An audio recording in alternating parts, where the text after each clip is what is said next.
मैं कल कपड़े पहन के जाऊंगी, लैपटॉप नहीं लेके जाऊंगी, कल मैं बुक से पढ़ने का सोच रही हूँ। तो चलो बैग पैक कर लेते हैं। ये बुक्स बहुत भारी है भाई, रखते हो हमें इसको। और ये मेरा पेन, पता नहीं मुझे पेन से एक अलग ही ऑब्सेशन है। और अब मैं सोऊंगी और अभी रात को बज रहे हैं 11:30 और मुझे सुबह उठना है 7 बजे तक उठ जाऊंगी, ब्रेकफास्ट भी बनाना है। लेट हो गई, अब जल्दी जल्दी भाग भाग के जाती हूँ, ड्यूटी चालू हो गई। आज मैं लेट हो गई है, फिर मुझे वार्डरोब लेना था और ओटीवी भी जाना और मेरी कैजुअलिटी भी है। तो मैं अपनी पेटीज जो है वो यहीं लेके आई, ओपीडी में खा रही हूँ, ओपीडी शुरू होने से पहले तुरंत। तो मेरे कभी समझ में नहीं आता है कि ओपीडी में हमेशा सबसे पहले मैं ही क्यों होती हूँ। 10:30 की ओपीडी में अगर मैं 10, 35, 40, 50 कभी भी आऊँ तो सबसे पहले मैं ही क्यों होती हूँ, बाकी लोग क्यों नहीं होते। ये मेरी बात समझ में नहीं आई। अभी शाम हो चुकी है और अब इवनिंग टाइम हो गया, तो मैंने सोचा चाय एक पी लेती हूँ, और ये केक मिल रहा था तो मैंने एक केक खा लिया। कुछ तो खाना ही पड़ेगा चलने के लिए। हेलो दोस्तों, आज मेरी इमरजेंसी ड्यूटी है और आपने देखा होगा सुबह से मैं कभी लेबर रूम जा रही हूँ, कभी सेकंड फ्लोर पे जा रही हूँ, कभी वार्ड में जा रही हूँ, कभी कैजुअलिटी जा रही हूँ, कभी किसी पेशेंट को कुछ हो गया, पूरा दिन उसी में चला गया। अब पेशेंट देखने के बाद अब मैं कैंटीन जा रही, देखती हूँ क्या मिलता है। मैस में आई हूँ और अब ये मैंने ऑर्डर किया लच्छा पराठा, और ये, हाँ मुझे पता है कि ये खाना अनहेल्दी है, बट मेरे पास कोई और ऑप्शन नहीं है। और अभी भी मुझे सिस्टर का कॉल आ रहा है, मतलब सांस लेने का टाइम नहीं है। आप मानोगे नहीं, पूरी बॉटल जो है ना वो सुबह से मैंने पी नहीं पाई है। 20 कोई पूछेगा ना कि घंटे क्या है, तो वो है 12 घंटे में 100-200 ml होगा बस। और जो ये है हमारी डाइट क्या है, तो हम चाहते हैं, हम पेशेंट को हेल्दी खाने बोलते हैं, लेकिन हम खुद बहुत गंदा वाला जंक खाते हैं, लिटरली गंदा वाला जंक।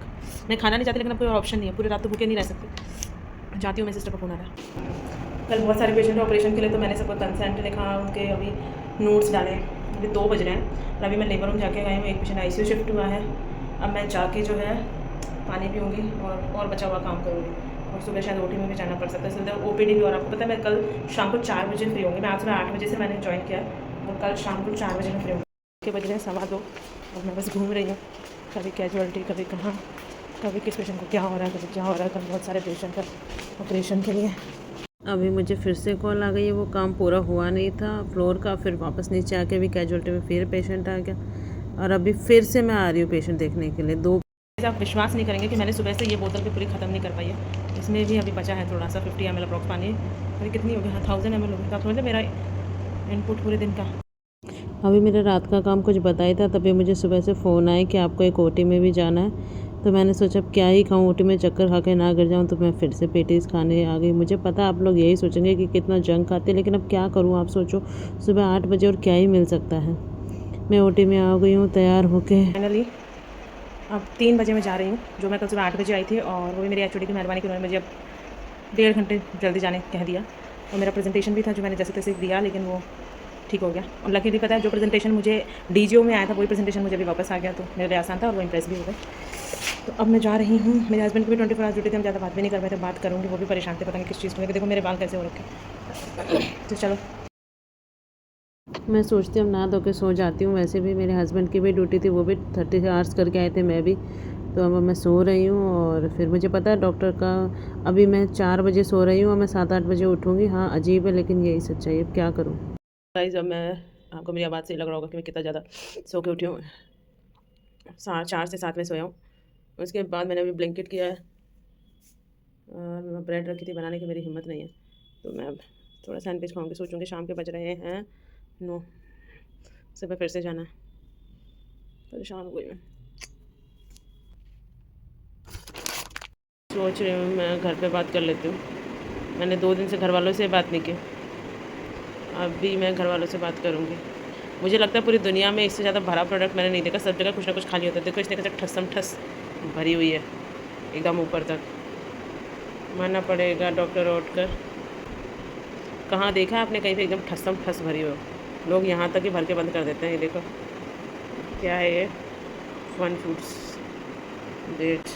मेरे को लगा कि इसकी वैलिडिटी 1 महीने, यहाँ पर पता चला नहीं नहीं है पूरी। तो मैंने सोचा ठीक है, मैंने सोचा क्या मंगाऊँ, तो फिर मैंने राइस ही बनवा लिए, नमकीन चावल बना लिए।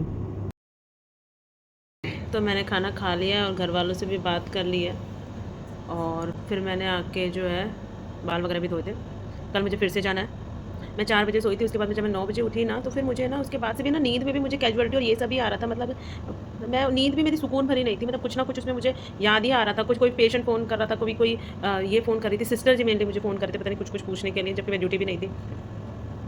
तो ये 36 आवर 24 आवर्स हम कर भले लेते हैं, लेकिन हमारा जो है ना वो अजीब हो जाता है। पता है अगला दिन आप पूरा सोने में ही आपका चला जाता है, आपका अगला दिन कोई प्रोडक्टिव रहता ही नहीं है। कम से कम 24 आवर्स होने के बाद एक नाइट ऑफ मिल जाए तो बंदा सो लेता है। अब सोचिए मैं 3 बजे आई, मैं सोई 9 बजे, अभी मैंने खाना खाया, अभी मैं फिर सो जाऊँगी। मेरा दिन तो ऐसे ही चला गया ना, क्या कर सकते हैं, यही रेजिडेंसी है। This is the life of doctors, और हम इसमें कुछ नहीं कर सकते। चलो, इसी तरह के रेजिडेंसी के कंटेंट के लिए आप बने रहिए मेरे चैनल पर, और हम इसी में चैनल में अपनी बात करेंगे। मैं किसी दिन एक व्लॉग बनाऊंगी अपने हॉस्पिटल के ऊपर, मैं किस हॉस्पिटल में काम करती हूँ, यहाँ पे क्या क्या फैसिलिटीज़ हैं और कैसा है, और कौन सी जगह पे मैं करती हूँ ये सब काम, मतलब पीजी में कहाँ से कर रही हूँ, इसके बारे में आपको जल्दी बताऊँगी। Thank you so much for watching and keep enjoying, and जो है जीवन जीते रहो, मज़े करते रहो, और जो है thanks and subscribe my channel. Thank you.